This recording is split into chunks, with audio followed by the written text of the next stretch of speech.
राम नाम रस पीजे मनुआ, राम नाम रस पीजे, राम नाम रस पीजे मनुआ, राम नाम रस पीजे। तज कुसंग सत संग बैठ नित, हरि चर्चा सुनि लीजे।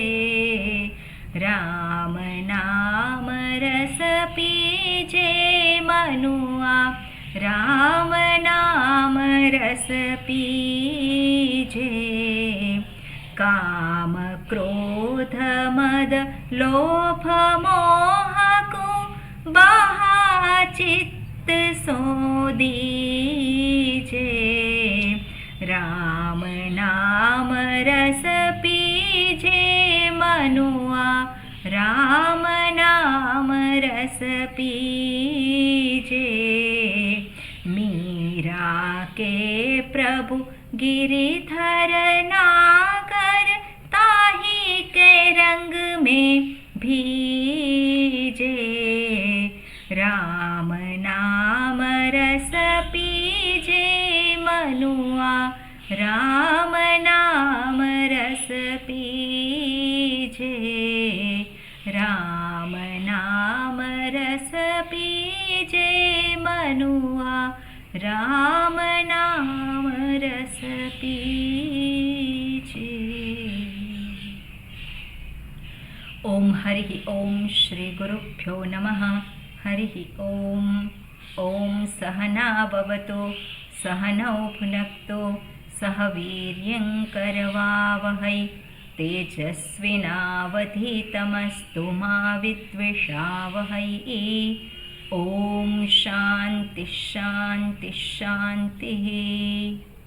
शंकरं शंकराचार्यं केशवं बादरायणं, सूत्रभाष्यकृतौ वन्दे भगवन्तौ पुनः पुनः। ईश्वरो गुरुरात्मेति मूर्तिभेदविभागिने, व्योमवद्व्याप्तदेहाय दक्षिणामूर्तये नमः।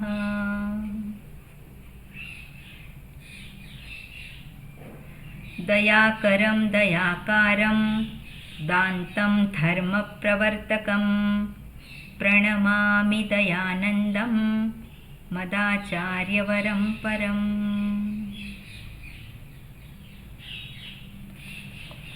ओके, આગળનું મંગલાચરણનું વાક્ય. હા ચંદ્રિકાબેન.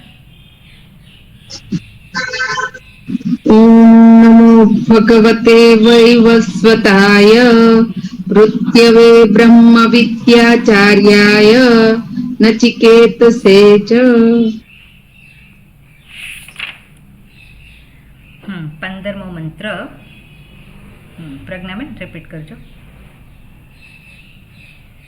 બધાની પાસે પુસ્તક હશે એવું હું માનું છું, બરોબર? સર્વે વેદા યત પદમામનન્તે, સર્વે વેદા યત પદમામનન્તિ, તપાગુંસી સર્વાણિ ચ યદ્વદન્તિ, તપાગુંસી સર્વાણિ ચ યદ્વદન્તિ, યદિચ્છન્તો બ્રહ્મચર્યં ચરન્તે, યદિચ્છન્તો બ્રહ્મચર્યં ચરન્તિ, તત્તે પદગું સંગ્रहेण બ્રવીમિ, તત્તે પદગું સંગ્रहेण બ્રવીમિ. ઓમ ઇત્યેતત.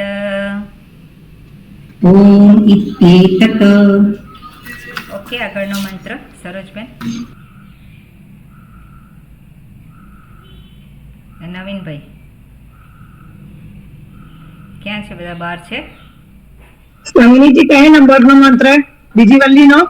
હાજી, 15મો મંત્ર. મંત્ર 16મો એવા મંત્ર આવે. હા, 16મો મંત્ર. ઓકે, સરોજબેન નથી. બોલું ને બોલું સ્વામીજી? ઓકે, હું બોલાવું છું, બોલજો. કયો મંત્ર બોલવાનું છે હવે? 316. હા, અરે 316 ક્યાં આવે? 16 નંબરનું. આજે અચ્છા, હા. કઠોપનિષદનો ક્લાસ છે. ઓકે, હા, દુષ્યંતભાઈ તમે બોલો. સોરી. एतद्ध्येवाक्षरं ब्रह्म एतद्देवाक्षरं ब्रह्म एतद्ध्येवाक्षरं परम् एतद्देवाक्षरं परम् एतद्ध्येवाक्षरं ज्ञात्वा एतद्देवाक्षरं ज्ञात्वा यो यदिच्छति तस्य तत् यो यदिच्छति तस्य तत् धीरेથી यो यदिच्छति तस्य तत् गुड. हाँ, जगदीशભાઈ. एतदालम्बनं श्रेष्ठम् एतद् आलम्बनं श्रेष्ठम् एतदालम्बनं परम्. एतद् आलम्बनं परम् હું બોલું છું એ પ્રમાણે જ. एतदालम्बनं परम् एतदालम्बनं परम् एतदालम्बनं ज्ञात्वा एतदालम्बनं ज्ञात्वा ब्रह्मलोके महीयते. ब्रह्मलोके महीयते. ઓકે, આપણે અહીંયા જે ઓમ જે કહ્યું છે કે સર્વે વેદાહ યત પદમ આમનંતી, બધા જ વેદો જેની વાત કરે છે અને એને પ્રાપ્તિ માટે જ બ્રહ્મચર્યમ ચરંતી. અને આવું જે પદ જે છે એના વિશે જ શું કહ્યું છે? ઓમ એ એકાક્ષર છે અને આ એકાક્ષર જે છે એના વિશે જ કહે છે આ જ બ્રહ્મ છે. એતદ હિ એવ અક્ષરમ બ્રહ્મ, એ જ જે છે પરમ છે અને એને જાણીને એ જ બની જાય છે. બ્રહ્મને જાણીને પોતે બ્રહ્મ બની જાય છે, એટલે પૂર્ણને જાણીને પોતે પૂર્ણ થઈ જાય છે. એવી રીતે અહીંયા વાત કરી છે. આગળનો મંત્ર છે એમાં કહ્યું આ જ જે ઓમ જે છે એકાક્ષર એ જ શ્રેષ્ઠ આલંબન છે, એ જ શ્રેષ્ઠ છે, પરમ એટલે ઉત્કૃષ્ટ છે અને એને જાણીને બ્રહ્મલોકે મહીયતે, એને જાણીને બ્રહ્મલોકની પ્રાપ્તિ કરે છે. અને બ્રહ્મલોકની પ્રાપ્તિ કરે છે એના બે અર્થ જોયા હતા. બ્રહ્મલોકની બ્રહ્માજીની સાથે ત્યાં એ બ્રહ્મલોકની પ્રાપ્તિ કરે છે અથવા તો બ્રહ્મ જે પોતાનું સ્વરૂપ છે એની એ પ્રાપ્તિ કરે છે. આ પ્રમાણે આપણે જોયું. હવે એનું ભાષ્ય પણ હું માનું છું ત્યાં સુધી આપણે જોઈ લીધું છે. હા, 3-4 લાઈન બાકી છે. અથેદાની તસ્યો ન્યાથી બાકી છે. બરોબર. એટલે એનું જે એના પછીના મંત્રનું સંગતિ છે. આજે પહેલો મંત્ર પૂરો થયો અને એના પછીનો મંત્ર શરૂ થાય એની વચ્ચેની જે સંગતિ કહેવાય, એટલે એ સંગતિ ભગવાન ભાષ્યકારે આપેલી છે. એટલે આગળનો મંત્ર અને પછીના મંત્રને એ જોડે છે આ રીતે. અને એમાં શું કહ્યું છે કે અન્યત્ર ધર્માત ઇત્યાદિના પૃષ્ઠસ્ય આત્મનઃ, આત્મના સંદર્ભમાં નચિકેતાએ જે પ્રશ્ન પૂછેલો હતો. અને પ્રશ્ન કયો હતો? તો કે અન્યત્ર ધર્માત અન્યત્ર. કોઈને આવડે છે મોડે? અન્યત્ર ધર્માત અન્યત્રા ધર્માત અન્યત્રાસ્માત કૃતા કૃતાત અન્યત્ર ભૂતાચ્ચ ભવ્યાચ્ચ યત તત્ પશ્યસી તદ્વદ. ક્યાં છે આ મંત્ર? 14મો મંત્ર. એટલે બધાને ખબર જ છે કઈ જગ્યાએ છે. મોડે થાય તો સારું. બરોબર, કરી નાખશું. યેયમ પ્રેતે વિચિકિત્સા મનુષ્ય, અને આ જે છે એ બીજો મંત્ર. બરોબર. અને આમાં શું કહ્યું છે? એ જે પ્રશ્ન જે નચિકેતાએ પૂછેલો હતો એ પ્રશ્નનો ઉત્તર જે આપે છે એમાં યમરાજે કહ્યું કે ઓમ છે અને ઓમ એ જ બ્રહ્મ છે, એ જ પરિપૂર્ણ તત્વ છે જે એકાક્ષર છે. અને આ જે એકાક્ષર છે એને અશેષ વિશેષ રહિતસ્ય આલંબનત્વેન પ્રતિકત્વેન ચ ઓમકારઃ નિર્દિષ્ટઃ. એને બધી જ રીતે અશેષ વિશેષ રહિત, આ જે બ્રહ્મ તત્વ છે એમાં કાંઈ બાકી રહેતું નથી, અર્થાત બધું જ એમાં જ છે. પરિપૂર્ણ જે વસ્તુ હોય એમાં કાંઈ બાકી રહે નહીં. અને એમાં કાંઈ બાકી ના રહે એટલે આપણે ગયા વખતે પણ વિચાર કર્યો હતો અને જોઈએ તો કાંઈ બાકી ના રહે એટલે એમાં હું આવે કે નહીં? એમાં હું આવી જાય. આ જગત આવે કે નહીં? જગત આવી જાય. અને જેમાં જગત નિયંતા છે જેને આપણે કહીએ છીએ એ આવે કે નહીં? એ પણ આવી જાય. એટલે ત્રણે જે હું, અમારી સામેનું જગત અને જગતનું સર્જન કરતા છે, એ ત્રણે એક જ તત્વમાં જે આવી જાય એને ઓમ કહ્યું છે. એને શાસ્ત્ર બ્રહ્મ એ શબ્દથી એને દર્શાવે છે. એટલે એ જે છે તત્વ એના વિશે જ કહ્યું છે. ઓમ એને માટે આલંબન છે અને પ્રતિકત્વેન ચ ઓમકાર નિર્દિષ્ટ.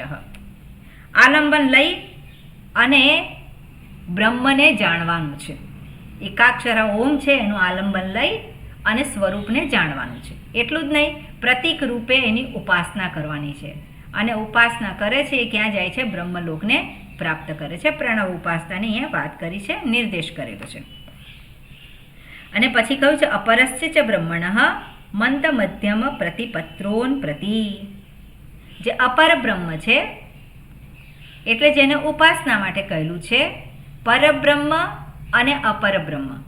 પરબ્રહ્મ એટલે જે સ્વરૂપ છે અને અપર બ્રહ્મ એ જે રૂપ છે. રૂપ છે એટલે એને માટે સાકાર, સગુણ કહીએ આપણે. તે સગુણ અથવા તો સાકાર એ બ્રહ્મ જે છે, જે રૂપ છે. અને રૂપ કયું જોઈએ છે આપણે જગતમાં? આપણે રૂપ કયું આપણને દેખાય છે? જે કંઈ રૂપ દેખાય છે એ બધું જ એ શું છે? સગુણ બ્રહ્મ છે, સાકાર બ્રહ્મ છે. એટલે ઇન્દ્રિયોથી દેખાતું આ જગત છે કેવું છે? એ સગુણ સાકાર છે. અને એટલે એ સાકાર રૂપે કોણ છે? એ જ બ્રહ્મ છે. એટલે એને કહેવાય સગુણ બ્રહ્મ. આ શરીર છે કેવું છે? સાકાર છે કે નહીં?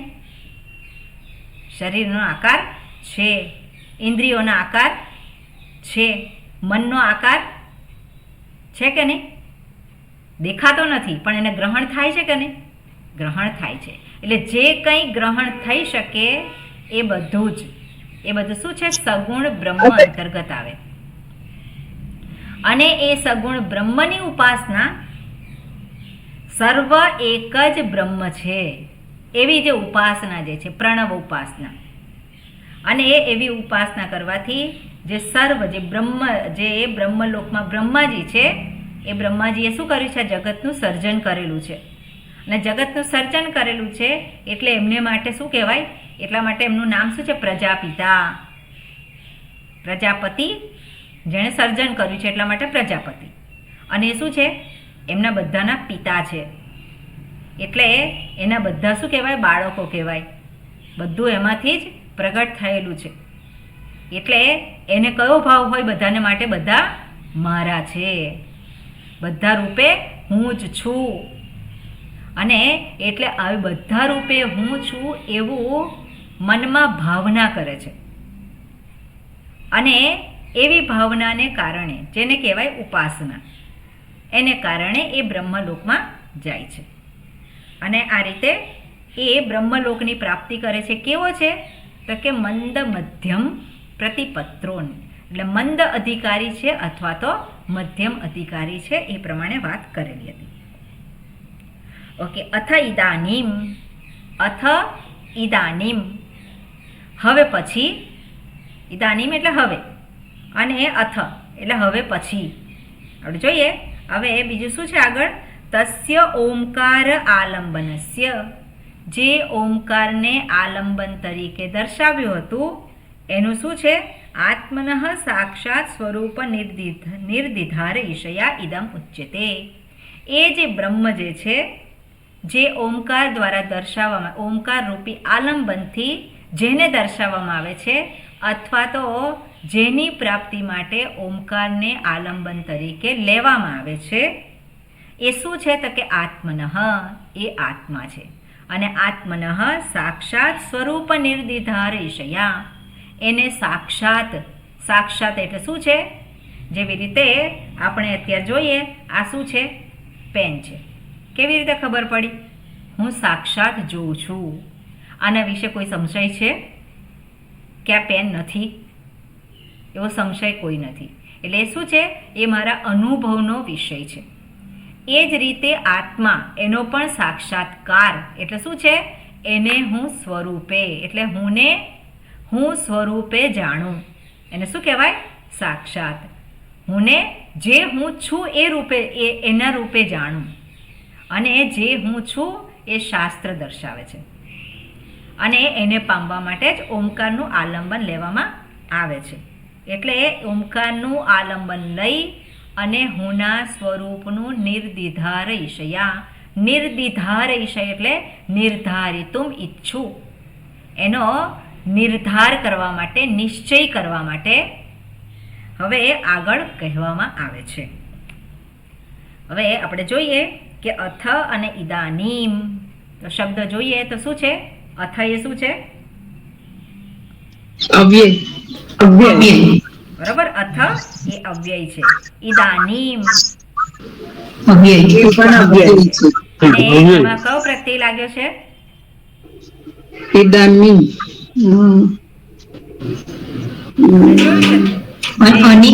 અનીય પ્રત્યય. અન્ય પ્રત્યય એ કૃદંત પ્રત્યય છે.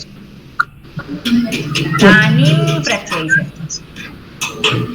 બરોબર. તહસીલ વગેરે પ્રત્યય જોયા. એમાં કાલે દા, સદા, તદા, કદા, સદા, ત્યાં જ દાનીમ આવે છે. અને ઇદાનીમ એટલે કયા પ્રાતિપદિક સાથે જોડાયેલું હશે? ઇદાનીમ. ખ્યાલ આવે છે? પ્રાતિપદિક કયું હશે? ઇદમ. ઇદાનીમ એટલે હવે, અહીંયા. ઇદાનીમ એટલે શું છે? હવે, અહીં, આગળ. એટલે ઇદમ અને પછી દાનીમ નો અર્થ શું થાય છે? હવે, અહીં. અથ ઇદાનીમ તસ્ય ઓમકાર આલંબનસ્ય. તસ્ય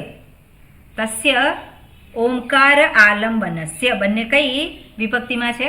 તસ્ય ષષ્ઠી એકવચન. વિભક્તિ એકવચન. પછી ઓમકાર આલંબનસ્ય ષષ્ઠી. આત્મનઃ અથવા વિભક્તિ એકવચન. ષષ્ઠી વિભક્તિ એકવચન જ આવશે. કારણ કે કોન્ટેક્સ્ટને આધારે જોવાનું. તસ્ય ઓમકાર આલંબનસ્ય આત્મનઃ.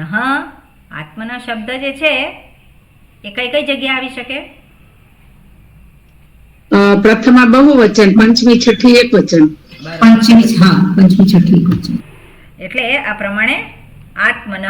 પણ અહીંયા શું છે? ષષ્ઠી વિભક્તિ એકવચન. કારણ કે તસ્ય ઓમકાર આલંબનસ્ય અને એ વિશેષણ છે. શેના માટે? આત્મનઃ. આત્મનઃ. અને એનું શું છે? આત્મનઃ સાક્ષાત સ્વરૂપ નિર્દિધારયિષયા. કઈ વિભક્તિ છે? આખો એક શબ્દ છે. તૃતીય એકવચન. વિભક્તિ. તો પ્રાતિપદિક શું થશે? સાક્ષાત સ્વરૂપ નિર્દિધારય.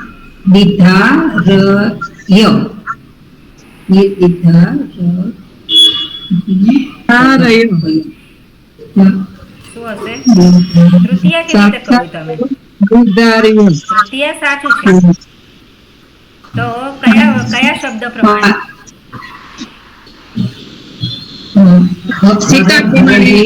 સીતા પ્રમાણે. બરોબર.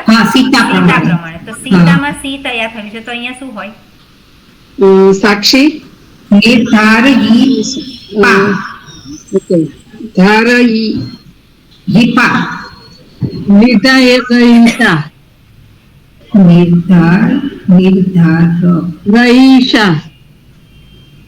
શું થશે? નિર્દિધારયિષા. બરોબર. ઈશા. ઈચ્છા. ઈશા એટલે શું થાય? ઈચ્છા. અને ઈશયા તૃતીય વિભક્તિ. હવે આપણે જોઈએ કે બે અહીંયા સમાસ છે. તસ્ય પછી ઓમકાર આલંબનસ્ય. ઓમકાર આલંબનસ્ય. તો ઓમકાર આલંબન જે છે, ઓમકાર જેનું આલંબન છે, એવું થાય ને, ઓમકાર આલંબનસ્ય, એ શું છે? આત્મા. કારણ કે આત્માને માટે એ દર્શાવેલું છે. એટલે ઓમકાર જેને માટે આલંબન છે એ, એનો અર્થ આપણે એવી રીતે કરીએ તો એ કયો સમાસ થાય? જેને માટે તો ચતુર્થી એક વચન, ચતુર્થી તત્પુરુષ, આને કહેવાય બહુવ્રીહી. કર્મધારય બહુવ્રીહી. ઓમકારઃ આલંબનઃ યસ્ય, એવું થશે. ઓમકારઃ આલંબનઃ યસ્ય, અને સહ આત્મા, યસ્ય સહ, શું થાય? બહુવ્રીહી સમાસ. બરોબર. અને પછી આગળ છે સાક્ષાત સ્વરૂપ નિર્ધિર્ધાર ઈશા. એનો અર્થ શું થાય? સાક્ષાત સ્વરૂપને ધારણ કરવાની, સ્પષ્ટ રીતે ધારણની આગળ ઉપસર્ગ છે, એટલે નિશ્ચિત રૂપે ધારણ કરવાની ઈચ્છાથી, ઈચ્છાથી તૃતીય વિભક્તિ થઈ, પણ ઈચ્છા એટલે સાક્ષાત સ્વરૂપને નિશ્ચિત કરવાની ઈચ્છા, આટલું એનું ગુજરાતી થાય. હવે સાક્ષાત સ્વરૂપને ને આવ્યું એટલે કયું શું થશે? ત્યાં ષષ્ઠી તત્પુરુષ. ષષ્ઠી તત્પુરુષ થાય, એટલે સાક્ષાત સ્વરૂપસ્ય નિર્દિધાર ઈશા, ઈશા. બરોબર. હવે ત્યાં ષષ્ઠી થઈ, પછી સાક્ષાત સ્વરૂપ. તો સાક્ષાત સ્વરૂપ એ બેની વચ્ચે કયું થાય? સાક્ષાતનું સ્વરૂપ એવું થાય, સાક્ષાત સાક્ષાત જે સ્વરૂપ છે, એટલે જે સાક્ષાત છે સ્વરૂપ છે, એટલે શું થાય? કર્મધારય. કર્મધારય. એટલે સાક્ષાત સ્વરૂપ એ બેની વચ્ચે કર્મધારય, અને સ્વરૂપના નિર્ધારણ માટે, એટલે શું થયું? ત્યાં ષષ્ઠી. બરોબર. એટલે આ પ્રમાણે. અને પછી તૃતીય વિભક્તિ છે ઇદમ ઉચ્યતે, આ પ્રમાણે કહેવામાં આવે છે. તો ઇદમ એ શું છે? અવ્યય. અવ્યય છે. ઇદમ ઇદમ ના અવ્યય નથી, એ પ્રાતિપદિક છે. પ્રાતિપદિક સર્વનામ સર્વનામ છે. બરોબર. ઇદમ ઉચ્યતે. ઉચ્યતે શું છે? ક્રિયાપદ છે. ક્રિયાપદ છે. આત્મનિપદ ત્રીજો પુરુષ વચ ધાતુ. વચ ધાતુ. સરસ. ઉચ્યતે એનું રૂપ થાય છે ક્રિયાપદનું ત્રીજો પુરુષ એક વચન. ઓકે, આગળ મંત્ર શું કહે છે? હા, રિપીટ કરજો. હેમાલીબેન પુસ્તક છે? પુસ્તક છે. કયો નંબર છે? 18મો ને? 18મો મંત્ર. હા. ન જાયતે મ્રિયતે વા વિપશ્ચિત, ન જાયતે ભ્રીયતે વા વિપશ્ચિત, નાયમ કુતશ્ચિન્ન બભૂવ કશ્ચિત, નાયમ કૃતશ્ચિન્ન બભુવ કશ્ચિત, નાયમ કુતશ્ચિન્ન નાયમ કૃતશ્ચિન્ન બભૂવ કશ્ચિત, બભૂવ કશ્ચિત, અજો નિત્ય શાશ્વતોયમ પુરાણઃ, અજો નિત્યઃ શાશ્વતોયમ પુરાણઃ. વિસર્ગ છે, વિસર્ગનો અડધો સકાર થઈ જાય. અજો નિત્ય શાશ્વતોયમ પુરાણઃ, અજો નિત્ય શાશ્વતોયમ પુરાણઃ. ન હન્યતે હન્યમાને શરીરે, ન હન્યતે હન્યમાને શરીરે. જેનો સ્વરૂપનો નિશ્ચિત રૂપે ધારણ કરવાની ઈચ્છા છે, એટલા માટે આગળનો મંત્ર છે. અને શું કહે છે? ન જાયતે મ્રિયતે વા વિપશ્ચિત. એનો ન જાયતે ન મ્રિયતે, એનો જન્મ નથી, ન મ્રિયતે એટલે એનું મૃત્યુ નથી. નાયમ કુતશ્ચિત. કુતશ્ચિત શબ્દ છે એટલે કુતઃ એટલે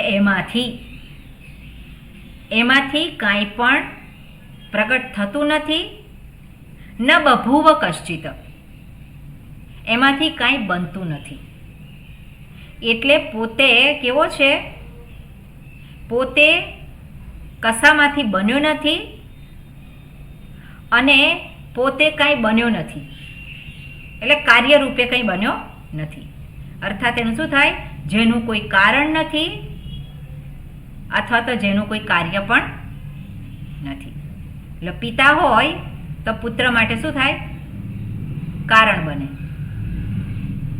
પણ એ પુત્રનો પુત્ર, તે પુત્રના પુત્ર જે છે પૌત્ર, પૌત્ર માટે પુત્ર શું બને? કારણ બને. પણ પિતાને માટે પુત્ર એ કોણ છે? કાર્ય છે. બરોબર ને? પિતાને માટે પુત્ર કાર્ય છે અને એનું કાર્ય શું છે? પૌત્ર છે આપણે કહીએ તો. આ શું છે? જે કોઈ કારણ નથી, જેનું એટલે કોઈનામાંથી એ પ્રગટ થયેલો નથી અને એનું કોઈ કાર્ય પણ નથી, એનામાંથી કંઈ આવ્યું નથી. એટલે આ જે તત્વ છે કેવું છે? તો કે એ કાર્ય કારણથી પર છે. એટલું જ નહીં, આગળ શું કહે છે? અજહ. અજહ એટલે અજન્મા છે, જેનો જન્મ નથી. શાશ્વત. શાશ્વત એટલે કેવું છે? છે જ, જેને માટે નથી એવું ક્યારેય કહી શકાય નહીં, એટલે છે જ. અને શાશ્વત અયમ પુરાણ. અયમ એટલે અયમ આત્મા. આત્મા કેવો છે? પુરાણ. પુરાણો જૂનો પુરાણો છે. પણ જૂનો પુરાણો છે, આત્મા ક્યારે જૂનો પુરાણો હોય ખરો? એટલા માટે શાસ્ત્ર એની વ્યાખ્યા કરે. પુરા એવ નવઃ, એ છે જે પહેલા હતો એ જ છે. બાળપણમાં જે હતો એ જ છે અત્યારે, કે બદલાઈ ગયો. અને ભવિષ્યમાં પણ વૃદ્ધ હશે કે વૃદ્ધ છે ત્યારે પણ એ જ છે. એટલે હું કેવો છે? શાશ્વત છે, જેનો જન્મ નથી. અને કેવો છે? પુરાણ છે, એવો ને એવો, એવર ફ્રેશ. પુરા એવ નવઃ છે કે નહીં? હંમેશા ફ્રેશ છે કે નહીં? કે જૂનો થઈ જાય છે હું ક્યારેય જૂનો થતો નથી. આપણે જેને આધારે હુંને ઓળખાવીએ છીએ, એ આ શરીર જે છે એ શરીર જૂનું થઈ જાય છે, પણ હું ક્યારેય પણ જૂનો થતો નથી. એટલે અયમ પુરાણ ન હન્યતે હન્યમાને શરીરે. ન હન્યતે એ હણાતો નથી, એનું મૃત્યુ થતું નથી. હન્યમાને શરીરે, શરીરનું મૃત્યુ થાય છે અને છતાં પણ એનું મૃત્યુ થતું નથી. કોનું મૃત્યુ થતું નથી? આત્મા. આત્માનું. એટલે આત્માનું મૃત્યુ થતું નથી તો મારું મૃત્યુ થાય તો વાંધો નહીં, એવું છે? એટલે આત્માનું મૃત્યુ થતું નથી એટલે હુંનું મૃત્યુ નથી થતું. હુંનું મૃત્યુ થતું નથી. બરોબર? એને ગ્રહણ કઈ રીતે કરવાનું? હુંનું મૃત્યુ નથી. મૃત્યુ નથી તો જન્મ છે? જન્મ પણ નથી. એટલે જન્મ અને મૃત્યુથી હું રહિત છું. અને જન્મથી મૃત્યુથી રહિત છું તો જેને આપણે જીવન કહીએ છીએ વચ્ચેનું, માઇક બંધ કરવાનું, જેને આપણે જીવન કહીએ છીએ વચ્ચેનું, એ જીવન હું છું? જે જીવન કઈ રીતે કહે છે? અવસ્થાઓ, બધી જુદી જુદી અવસ્થાઓ. કઈ અવસ્થાઓ છે? તો કે બાળપણમાં બાલ્યાવસ્થા, કુમાર અવસ્થા, પછી યૌવન અવસ્થા, પ્રૌઢ અવસ્થા, વૃદ્ધાવસ્થા. એટલું જ નહીં, સુખી એક અવસ્થા છે કે નહીં? દુઃખી એ કઈ અવસ્થા એને ગણીએ કે નહીં? મૂળ છે અત્યારે અને મૂળ નથી, એ શું છે? અવસ્થા છે. પણ એ હું જે છે એ કોઈ અવસ્થાથી ગ્રસ્ત નથી. અવસ્થા બદલાય છે, અવસ્થાનું મૃત્યુ છે કે નહીં? અવસ્થાનું મૃત્યુ છે, એનો જન્મ છે માટે મૃત્યુ છે, પણ હું જે છે એ સર્વ અવસ્થાઓમાં હંમેશા છે જ, એનું ક્યારેય મૃત્યુ નથી. કેમ? કારણ કે એનો જન્મ પણ નથી. એટલે અવસ્થા જે છે, જે સ્થિતિ કહીએ છીએ, એ ક્યારે છે? આપણે જે સ્થિતિ કહીએ છીએ ક્યારે છે? શરીર છે ત્યારે જ. શરીર છે ત્યારે શરીરની અવસ્થાઓ આપણે જોયું કે બાલ્યાવસ્થા, કિશોર અવસ્થા, યુવાવસ્થા. તો આપણે એ અવસ્થાઓ જોઈએ, તે અવસ્થાઓથી પર હું છું. હુંની કોઈ અવસ્થા નથી. અવસ્થાનો જન્મ છે અને અવસ્થાનું મૃત્યુ છે. તો હવે બાલ્યાવસ્થા છે ખરી અત્યારે? બાલ્યાવસ્થા છે નથી, એટલે અવસ્થા એનું મૃત્યુ થયું અને નવી અવસ્થા પ્રગટ થઈ. કઈ? કિશોર અવસ્થા. કિશોર અવસ્થા પ્રગટ થઈ પછી રહીએ એ જતી રહી. પછી યુવાવસ્થા, એનો જન્મ થયો અને પછી એનું મૃત્યુ થયું. પછી પ્રૌઢ અવસ્થા, એનો જન્મ થયો અને પછી એનું મૃત્યુ થયું. હવે આપણે જેને યુવાન કહીએ છીએ, એ યુવાન એટલે કઈ અવસ્થા? આપણે યૌવન કહીએ છીએ, યૌવન અવસ્થા. એને કોઈક જગ્યાએ આપણે સમયમાં આપણે કહી શકીએ આટલું. આપણે કહીએ કે યુવાવસ્થા 20 વર્ષથી 40 વર્ષ આપણે એવું કહીએ. પણ એ 20 વર્ષે જે યુવાવસ્થા શરૂ થઈ,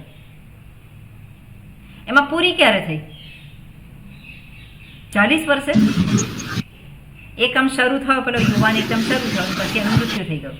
એવું છે? શું છે? સતત પરિવર્તન છે. એટલે જેને અવસ્થા કહીએ છે, એમાં સમય કયો? સમય ગણી શકાય ખરો? ના ગણાય. ના ગણી શકાય. તો મૃત્યુ કોનું છે? શરીરનું. શરીરનું કહે છે તે એ છે, એનું તો વિશ્લેષણ કર્યું આપણે. શરીરનું જે મૃત્યુ છે એ અવસ્થા છે આપણે કહીએ. જેવી રીતે જન્મ એક અવસ્થા કહેવાય કે ના કહેવાય? અવસ્થા. પણ અવસ્થા જેને કહેવા જઈએ છે ને આપણે એના વિશે વિચારીએ તો અવસ્થા એટલે શું છે? કોઈ સમય નક્કી છે એવું છે? એ જ રીતે મૃત્યુ જેને કહીએ છે એ છે શું? એનો સમય છે? એનો કોઈ સમય નથી એવો કંઈ. અને છતાં પણ આપણે શું કહીએ છીએ? મૃત્યુ થયું. એક ઘટના ઘટે છે. શું ઘટના ઘટી? એક ઘટના ઘટી છે. કંઈક ઘટના તો ઘટી ને ત્યાં. મૃત્યુ થયું ત્યાં, જન્મ થયો ત્યારે ઘટના તો ઘટી ને કંઈક. શું થયું છે? જન્મ થયો ત્યારે શરીર, એની સાથે હું જોડાઈ ગયો. અને મૃત્યુ થયું ત્યારે આ શરીરથી પેલો હું છૂટો પડ્યો. આ શરીરને હું કહું છું મૃત્યુ થાય ત્યારે. આ શરીરને હું નથી કહેતો. એટલે જ્યારે જન્મ થયો એની સાથે પેલો હું જોડાયો, મૃત્યુ થયું ત્યારે પેલો હું શું છે? જતો રહ્યો. પ્રાણ ગયા એટલે શું થયું? મૃત્યુ થયું. આ મૃત્યુ એ અવસ્થા છે. કઈ અવસ્થા? એટલે એ સમયને આધારે જોવા જઈએ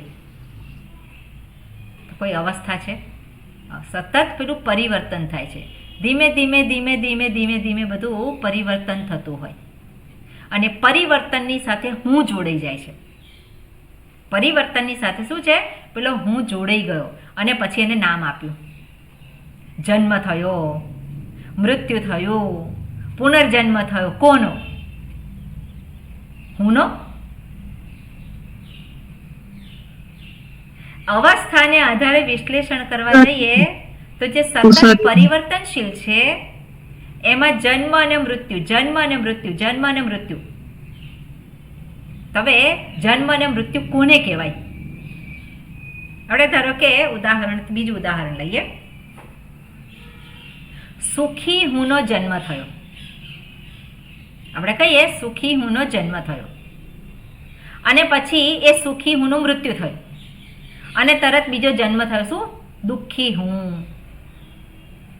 હવે સુખી હું અને દુઃખી હું, એ બેની વચ્ચે કેટલો સમય? એ બેની વચ્ચે સમય કેટલો? કોઈ નક્કી નહીં. સમય જ નથી. એટલે એક ક્ષણ લાગે સુખી હું પછી દુઃખી હું થવા માટે. એટલે આપણે કહીએ અત્યારે સુખી જે છે, જેને સુખી, હું સુખી, અને બીજી ક્ષણે હું દુઃખી દુઃખી, ત્રીજી ક્ષણે હું ચિંતિત. બરોબર. હવે ક્ષણને આધારે આપણે જોઈએ છે કે એક ક્ષણે, હવે એક ક્ષણ જે છે એના વિભાગ કરીએ,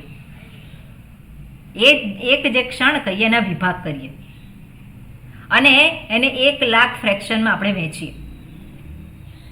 તો જે સુખી હું અને દુઃખી હું એને કેવી રીતે જાણી શકીએ? એને જાણી શકાય ખરું? એટલે એ શું છે, એ આપણો એક શું કહેવાય કોન્સેપ્ટ, એને શું કહેવાય કે મનનો એક વહેમ છે કે સુખી હુંનું મૃત્યુ થયું અને દુઃખી હુંનો જન્મ થયો. ખરેખર હકીકત શું છે? હુંની હાજરીમાં સુખી એટલો પ્રગટ થયો, હુંની હાજરીમાં દુઃખી પ્રગટ થયો છે. હું છું તો સુખ પ્રગટ થાય છે, હું છું તો દુઃખ પ્રગટ થાય છે. અને હું નથી એવું છે? હું નથી એવું નથી. એટલે સુખી હું છે, સુખી હું છે કે નહીં? છે એ સુખી હું. જો સુખી હું છે તે હંમેશા રહેવો જોઈએ. એટલે એક મનની અવસ્થા છે, બદલાતું રહે છે. બદલાતું રહે છે. બરોબર. એટલે એ જે બદલાતું રહે છે, શું બદલાતું રહે છે? એટલે સુખી હું, અવસ્થા. દુઃખી હું, ચિંતિત હું, એટલે હું બદલાયો? ના, હું નથી બદલાયો. શું છે? અવસ્થા બદલાઈ. મનની અવસ્થા શેની અવસ્થા બદલાઈ? મનની. મનની અવસ્થા બદલાઈ. આ મનની અવસ્થા બદલાતા કેટલો સમય? 1 સેકન્ડ થી પણ ઓછો સમય હા, ત્યારે બદલાઈ જાય, કહી ના શકાય. એટલે આપણે જે સમયથી બાંધીએ, આપણે તો શેને સમયથી બાંધી શકીએ?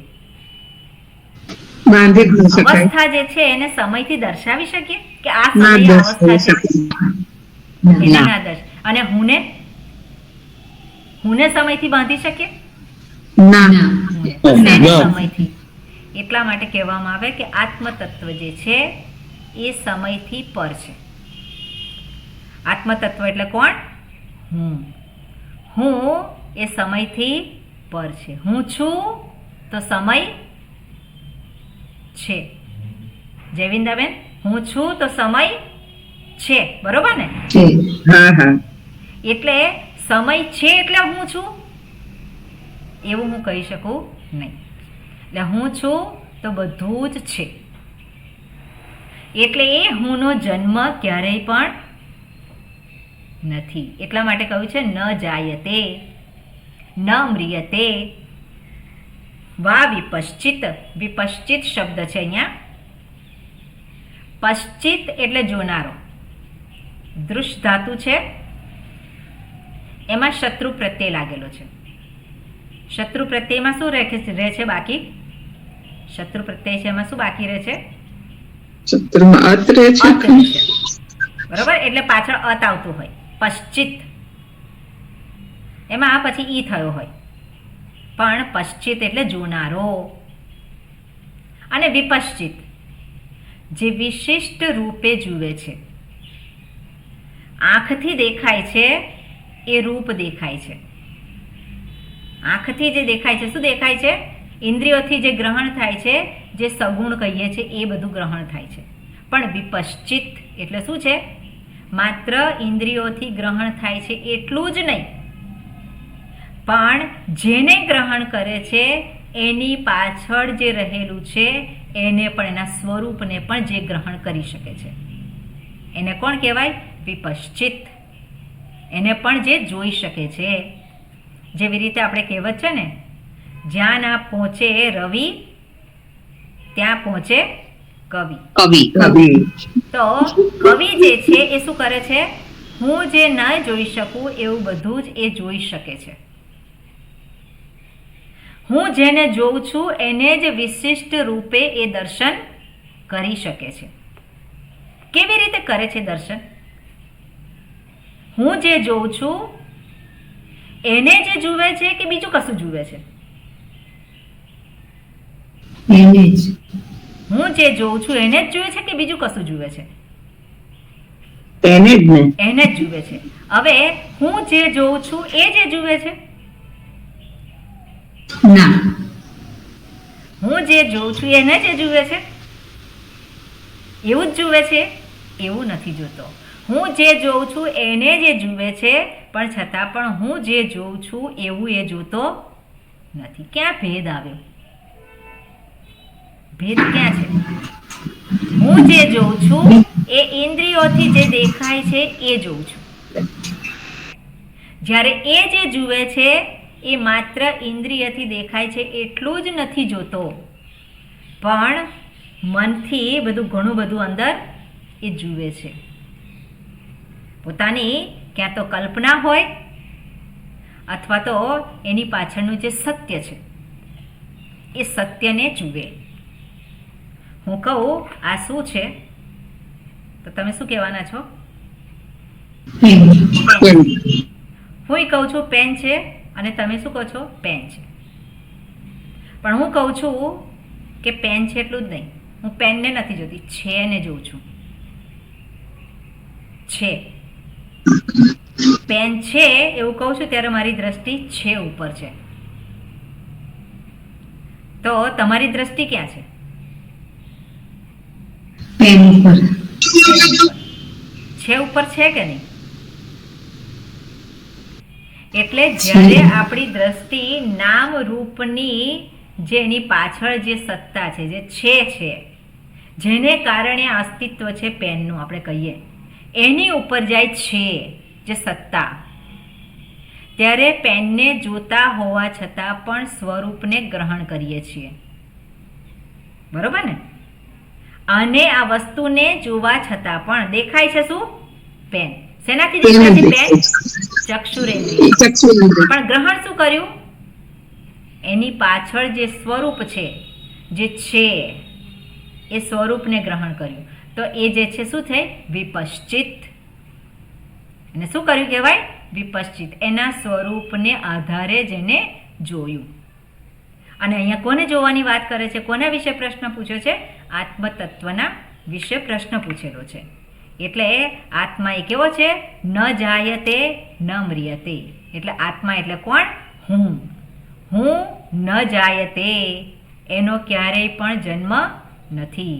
જન્મ નથી માટે મૃત્યુ પણ નથી. માટે જે અવસ્થાઓ છે એ પણ હુંની નથી. એ જે અવસ્થાઓ છે એ ક્યાં તો શરીરની છે, અથવા ક્યાં તો ઇન્દ્રિયોની છે, અથવા તો મનની છે કે બુદ્ધિની છે, પણ હુંની કોઈ અવસ્થા નથી. હું છું તો અવસ્થાઓ છે. અને અવસ્થાઓ કેવી છે?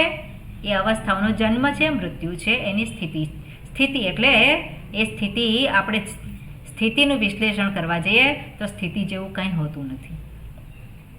એટલે આવું જે જાણે છે, આવું જે જુએ છે એ કોણ છે? એ વિપશ્ચિત છે અને એ આત્મ સ્વરૂપને ઓળખે છે.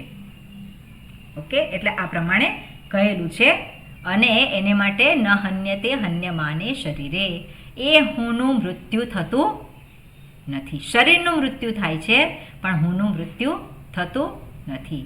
હુંનો નથી જન્મ અને નથી મૃત્યુ, છતાં પણ હુંનો જ જન્મ કહે છે, હુંનું જ મૃત્યુ કહે છે. તો કઈ રીતે કહે છે? કોઈએ પોતાનો જન્મ જોયો છે ખરો? હુંનો જન્મ હોય ખરો? જો પોતાનો જન્મ જોતો હોય તો એ હું ના હોય. આ એટલે જન્મ કોનો છે? શરીરનો છે. કોઈએ પોતાનું મૃત્યુ જોયું છે? જો મૃત્યુને જોતો હોય તો પોતે જોનારો સિદ્ધ થાય. એટલે તો જેને જુએ છે એનાથી જુદો હોય. એટલે શરીર જે છે એ શરીરનું મૃત્યુ છે પણ હુંનું મૃત્યુ નથી. શરીરની અવસ્થાઓ છે પણ હુંની અવસ્થાઓ નથી. એટલે આ પ્રમાણે અહીંયા દર્શાવ્યું છે. ઓકે, આપણે ભાષ્ય વાંચીએ, એમાં જોઈએ. હા જયંતભાઈ. ન જાયતે ન જાયતે ન ઉત્પદ્યતે ન ઉપપદ્યતે म्रियते वा म्रियते वा न म्रियते न म्रियते ચ ઉત્પત્તિમતઃ ચ ઉત્પત્તિમતઃ વસ્તુનઃ વસ્તુનઃ અનિત્યસ્ય અનિત્યસ્ય અનેક વિક્રિયાઃ અનેક વિક્રિયાः તાસામ આદ્યન્તે તાસામ આદ્યન્તે જન્મ વિનાશ લક્ષણે જન્મ વિનાશ લક્ષણે વિક્રિયે વિક્રિયે ઇહ આત્મનિ પ્રતિષિધ્યતે ઇહ આત્મને પ્રતિષિધ્યેતે પ્રથમમ પ્રથમમ સર્વ વિક્રિયા પ્રતિષેધાર્થમ સર્વ વિક્રિયા પ્રતિષેધાર્થમ ન જાયતે ન જાયતે ન જાયતે મ્રિયતે વા ઇતિ ન જાયતે મ્રિયતે વા તિ વિપશ્ચિત વિપશ્ચિત મેધાવી મેધાવી અવિપરિલુપ્ત અવિપરિલુપ્ત ચૈતન્ય સ્વભાવાત અવિપરિલુપ્ત ચૈતન્ય સ્વભાવાત. Very good. ઓકે, હવે માઇક બંધ કરી દેજો. શું કહે છે આમાં? ન જાયતે ન ઉત્પદ્યતે. ન જાયતે એટલે શું છે? જાય એટલે જવું નહીં. જાયતે શબ્દનો અર્થ જવું જન્મ નહીં. નથી. પણ એનો અર્થ શું થાય છે? ન ઉત્પદ્યતે. ને ન ઉત્પદ્યતે એનો ફરી પાછો ભગવાન ભાષ્યકારે ફરી પાછું કહ્યું. ન ઉત્પદ્ય ઓકે, ન ઉત્પદ્યતે એટલો જ છે. મ્રિયતે. મ્રિયતે એટલે શું છે? વાન મ્રિયતે, એનો એ અર્થ છે. પછી શું કહે છે? મ્રિયતે ચ. ચ એટલે અને. ઉત્પત્તિમતઃ વસ્તુનઃ. ઉત્પત્તિમતઃ મતુ પ્રત્યય છે અહીંયા. મતુ પ્રત્યય જેની પાસે હોવાના એટલે હોવાના અર્થમાં.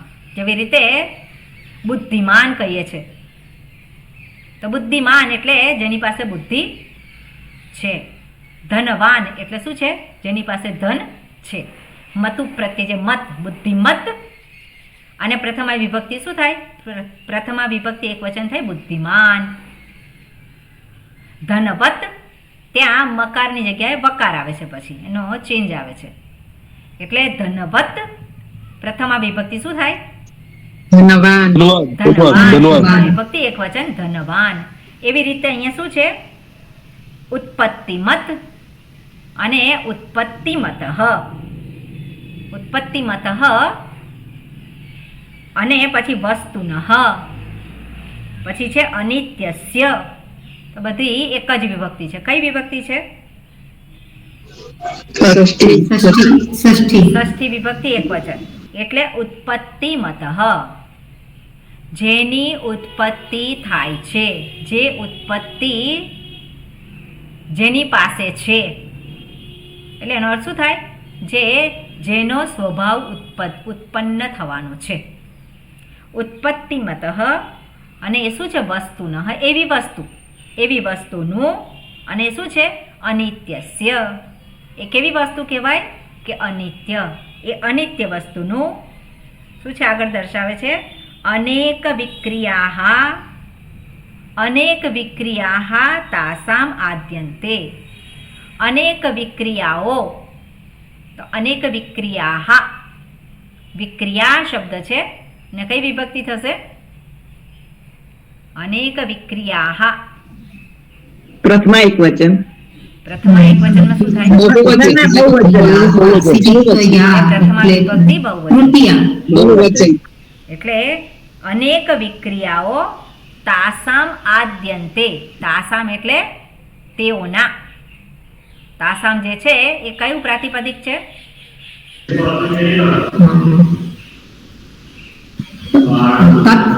તત છે. અને કયું છે? અને ષષ્ઠી વિભક્તિ બહુવચન છે. પણ કયું છે? પુલ્લિંગ છે, સ્ત્રીલિંગ છે, શું છે? સ્ત્રીલિંગ. પુલ્લિંગમાં શું થાય? તેષામ તેષામ સરસ. એટલે તાસામ એટલે વિક્રિયા શબ્દ કહો છો ને અહીંયા, વિક્રિયા સ્ત્રીલિંગ શબ્દ છે એટલા માટે તાસામ. તાસામ શું? તાસામ આદ્યંતે.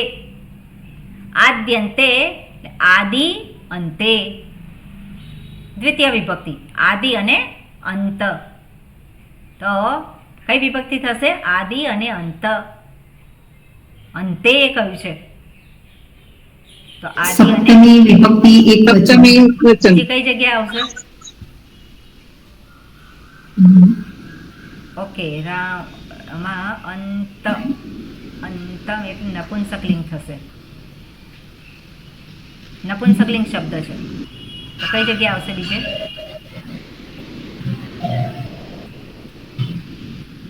નપુંસક હોય તો પંચમી છઠ્ઠી બહુવચન. નપુંસકલિંગ શબ્દ કયો છે? વનમ છે શબ્દ કયો છે? આદિ અંતે છે.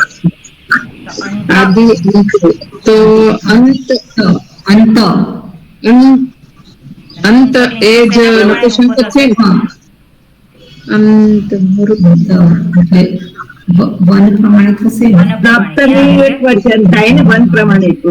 હા, તો શું થાય અહીંયા? સપ્તમી એક વચન જ એ તો પેલા કીધું ને. એ નથી, સપ્તમી એક વચન નથી. હા બોલો, વન શબ્દ બોલો. પંચમી વિભક્તિ વચન. વનમ વને વનાની વનમ વને બંને આવ્યું ને? વનાભ્યામ વનાનિ વનાય વનાભ્યામ વનેભ્યો વનસ્ય વનાત વનાભ્યામ વનેભ્યો વનસ્ય વનયોઃ વનાનામ વને વનયોઃ વનેષુ. ઓકે, વને ક્યાં આવે છે? બને સપ્તમી એક સપ્તમી વચન. વિભક્તિ એકવચન. બીજે ક્યાં આવે છે? ને પ્રથમા પ્રથમા અને દ્વિતીયા દ્વિવચનમાં. બરોબર. એટલે અહીંયા શું છે? બે છે ને? દ્વિવચન. આદિ અંત એટલે દ્વિવચનનું રૂપ છે. આદિ અને અંતે, આદ્યંતે. બરોબર. એટલે એ આવે એટલે સપ્તમી વિભક્તિ જ હોય એવું નહીં, પણ આદિ અને અંતે બે વસ્તુ દર્શાવી છે એટલે દ્વિવચન. પ્રથમા વિભક્તિ દ્વિવચન. આદ્યંતે જન્મ વિનાશ લક્ષણી. ઓકે, તાસામ આદિ અંતે જન્મ વિનાશ લક્ષણે વિક્રિયે અનેક વિક્રિયાઃ તાસામ આદિ અંતે આદ્યંતે જન્મ વિનાશ લક્ષણે વિક્રિયે. ઓકે, આ જે છે સપ્તમી વિભક્તિ જ છે. આદ્યંતે અહીંયા વિષય સપ્તમી થશે. ઓકે, એટલે જન્મ વિનાશ લક્ષણે વિક્રિયે ઇહ આત્મની પ્રતિષિધ્યતે. આ આત્મામાં આ બધી જ એનો પ્રતિષેધ કરવામાં આવે છે. આત્મામાં પ્રતિષેધ કરવામાં આવે છે એ વિષય સપ્તમી તરીકે વધારે સારું રહેશે. આત્મામાં, કારણ કે આત્મામાં એવું કોઈ સ્થૂળ રીતે કંઈ થતું નથી. એટલે આત્મ સંદર્ભમાં, આત્મ વિષયના સંદર્ભમાં જન્મ વિનાશ લક્ષણે વિક્રિયે. આ બધું જે છે એનો જન્મ નથી, એ વિનાશ નથી, એનો આ કોઈ પણ પ્રકારના વિક્રિયા, કોઈ પણ પ્રકારના વિકાર એનામાં નથી. અને એટલા માટે ન જાયતે મ્રિયતે એવો એનો અર્થ આપેલો છે. અને પછી વિપશ્ચિત મેધાવી અવિપરિલુપ્ત ચૈતન્ય સ્વભાવાત. જે મેધાવી જે છે, વિવેકી છે, એ કેવો છે? જે અવિપરિલુપ્ત, જે ક્યારેય પણ જેનો લોપ થતો નથી એવું ચૈતન્ય સ્વરૂપ પોતે હોવાને કારણે. અર્થાત ચૈતન્ય સ્વરૂપને જેણે જાણેલું છે. અહમ ચૈતન્ય સ્વરૂપ, અહમ સદા અસ્મિ. હું છું અને હું હંમેશા છું. અને હુંને પ્રગટ થવા માટે કોની આવશ્યકતા છે? કોઈની આવશ્યકતા નથી. એટલા માટે હું છું એ કેવો છે? સ્વતઃ સિદ્ધ છે. એટલે કહેવામાં આવે ચૈતન્ય સ્વરૂપ. એટલે એવું જે જાણે છે એને કહેવાય છે મેધાવી. એ આ આત્માને આવી રીતનું જુએ છે. ઓકે, આ પ્રમાણેની અહીંયા ચર્ચા કરી છે. ઘણું બધું આમાં કહેવાનું છે, એટલે આપણે નેક્સ્ટ ટાઈમ રાખીએ. ઓમ પૂર્ણમદઃ પૂર્ણમિદં પૂર્ણાત પૂર્ણમુદચ્યતે પૂર્ણસ્ય પૂર્ણમાદાય પૂર્ણમેવાવશિષ્યતે ઓમ શાંતિ શાંતિ શાંતિ હરિ ઓમ શ્રી ગુરુભ્યો નમઃ હરિ ઓમ. હરિ ઓમ.